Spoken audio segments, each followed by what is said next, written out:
Whenever I think of Eddie White, I think of Sun In, which is the product that you put in one's hair to lighten it up. But he can brighten any morning show. There's no doubt about it. Eddie White, of course, the host of the world's greatest NBA postgame show, the Pacers postgame show. He is also the master of ceremonies who will be holding court for the NFL Scouting Combine. But Eddie will begin with the Pacers. It seems as though Indiana has done something masterful here, which is kind of decide to rebuild, but at the same time do so while being, I think, really interesting. And I think people find them now suddenly interesting, primarily because of Haliburton, who is a promising young player. But what other pieces do you see, Eddie, out of who the Indiana's running with right now that you think, you know what, that is indeed a long-term piece that I didn't anticipate would have been? Oh, you always have this little thing at the end of your questions that make it difficult. The one that you didn't see coming. That would have to make one think. Maybe Jalen Smith, because up until a couple weeks ago, he wasn't in the picture. Obviously, the newer guys have really made notice, and the guys that they drafted with the Duarte, this Isaiah Jackson. I said last night to Mark Boyle and Denari, I said, it seems to me, I'm being flippant for a second, Isaiah Jackson's been here 5 minutes. He's only played 3 minutes. He's already shown us more athleticism and alley-oop dunks that we have seen maybe in years or maybe ever. There's just a lot of new young pieces and you said it, after the trade, it seems that there's been a buzz at our games. I mean, it's just fans are more like they're just really into it, and we are entertaining. Of course, we're not winning a lot of games, but we're certainly, I think, a better unit now than we were before the trade, and I'm excited, and I think any Pacer fans should be excited about what's coming down the pike. But I think Jalen Smith, he had a really nice game last night. He came off the bench. I think he had a double-double, but he had no turnovers. And this is after, all those marvelous offensive performances last night with Brissett with the, season high and all that stuff. But Haliburton healed, Brogdon delivered, and Duarte had a nice game. And, anytime you beat a team that came in as the hottest team in the NBA and you beat them rather easily, that's a pretty good thing. So we're feeling good right now. Yeah, some life, some energy, much needed for the franchise right now. Eddie White is with us. Before we get to the Combine, one more Pacers question, Eddie.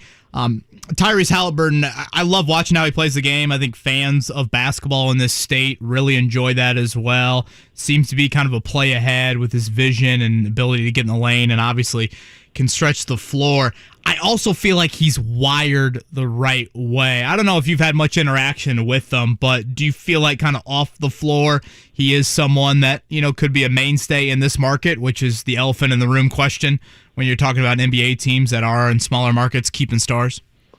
Well, you hope so. You're right. Anyone can see it. Just his demeanor pregame, after the game. He goes to a Butler game. He's watching IHSA games. He's just, and I think he's so young, but he looks like he's really having fun. A lot of times, I think what the beauty of Brett Favre, as we said when the NFL talk, was that when he played, you could tell Brett Favre was having fun.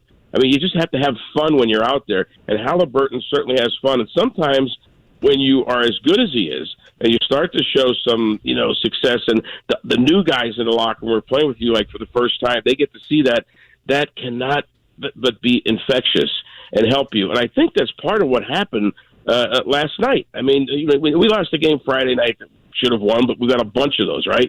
We've lost more quote-unquote close games than anybody in the league this year. So, who would have thought we'd win yesterday when you're playing this team, Boston, that's won 11-12, and we beat them easily. It was really, obviously we shot the ball extremely well, but we came together and we saw a little bit more of what the world would be like with Brogdon and Haliburton together, and it looks pretty good, especially if Buddy Hield's hitting his shots. It's just fun, and it's been a long year for all of us, and right now, as weird as it sounds, Kevin, it's fun. Last night was a lot of fun, and these games since the trade have been fun.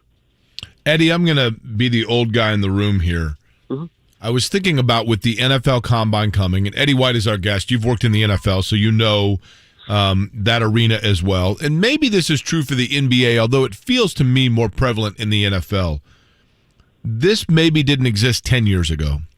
But if you were interviewing players to join your roster, NFL or NBA, how much do you pay attention to, or should you pay attention to, their social media and what they're putting out there and the way that they are branding and representing themselves. And furthermore, how much has social media now created at times an unnecessary drama for franchises in what their players are posting? What you just said is absolutely 100% true.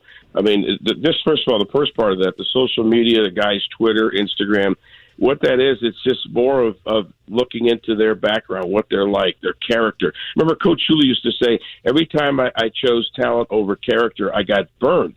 Meaning really talent over lack of character or questionable character. That's why when guys were looking at number one picks and whatever back in the day, the Gil Brandt days, they talked to and bellied up to the equipment guy, the SID, an assistant AD, and said, "Hey, what's this guy like?" Talk to the assistant coaches and say, "Hey, what's this guy like? Is my franchise? Should we invest in this character?" Well, now you still do that. But you also can now go and look and see what this guy tweeted or what this guy said on Instagram, and maybe it's a red flag, maybe it's not. But certainly, when you have him at the combine, you can ask him about it. And again, when it's a first-round pick or a seventh-round pick, it's going to be valued differently. I think looked at differently. But the one thing that hasn't changed is these teams want as much information about these guys before they take them. And, back in the day, it was old school word of mouth, PR, I guess, or marketing or information. And today it's high tech. And the thing is, Eddie, now that, you got two phases of it. One is to be able to predict how a guy's going to be in your locker room. And then the second is that I think that it gives power to players. Power is the wrong word, but it gives them the ability or disability for themselves to create drama. I mean, I look at Kyler Murray or Aaron Rodgers for that matter. I mean, the cryptic posting and then the locker room wondering what they mean and ridding their all mentions of their franchise off their social pages and people wondering about commitment at that point. I mean, if I was a GM, it would drive me absolutely bonkers and crazy. But is there really anything a team can do about it? No, Jake, I don't think there's anything me or you can do about it. I mean, I think we're from a generation where, again, it's everywhere. I mean, I was talking to a baseball guy the other day. He's watching some college game, and the pitcher gave up like 7 runs in an inning with a bunch of walks and got somebody out and came off the mound like he won the World Series. Like, he struck the last guy out. And it's like, you just give up 7 runs. It's like, I think we're like, Lou Holtz used to famously say, when you score a touchdown, just hand the ball to the referee and just, act like you've been there before.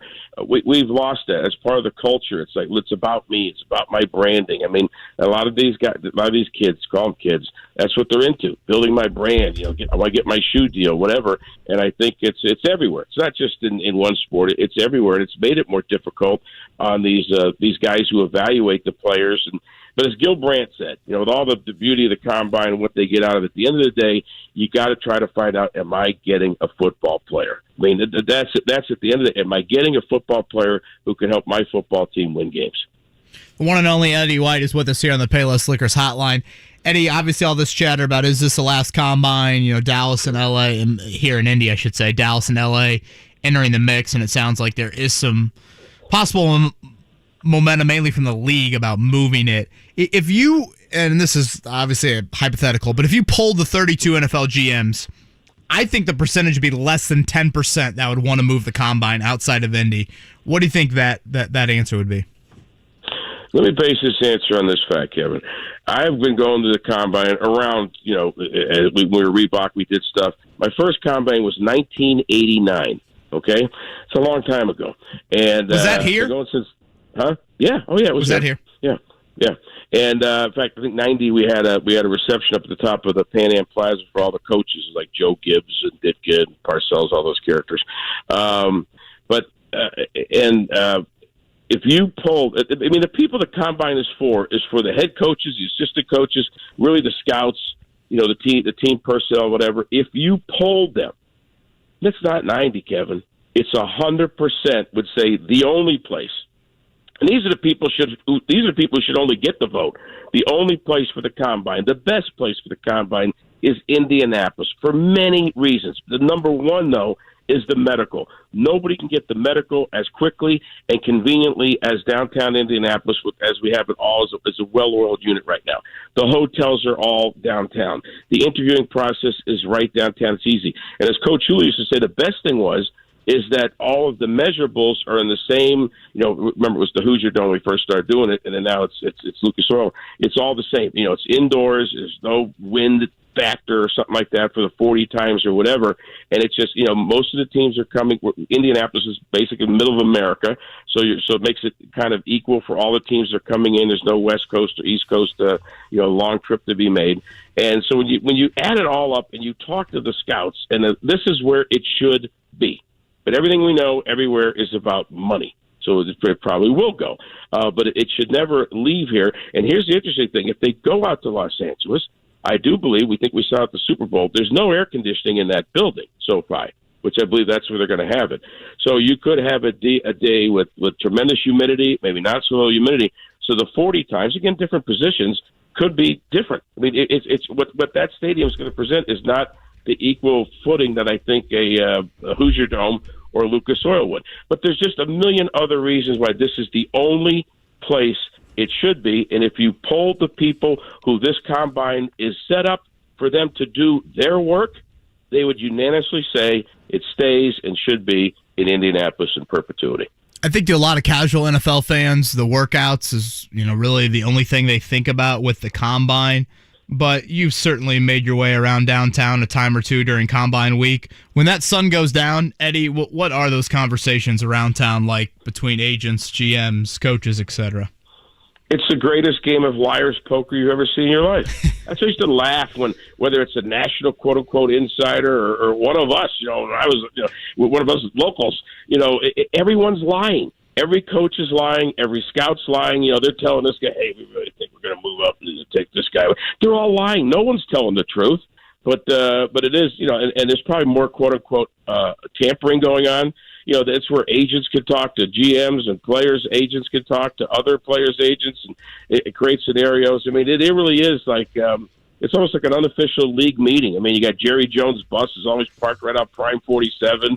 And it's it's the who's who of the NFL. Every coach, every agent is here. All the shoe companies are here trying to show their stuff to the incoming rookies and get them signed the contract. So it really is a major. It has been, and it's grown. I mean, God, remember the first couple of years of this thing. I don't think any media covered it. There might have been maybe just the Star, and that was it. Now it's it's full blown national television. But it's a shame that it's going to leave our city. I mean, we all want every event here. We want the Final Four here every year. We want the Super Bowl here. We want everything here. All-Star Game, everything. But this is the one event that, I mean, we in Indianapolis don't have to say a word.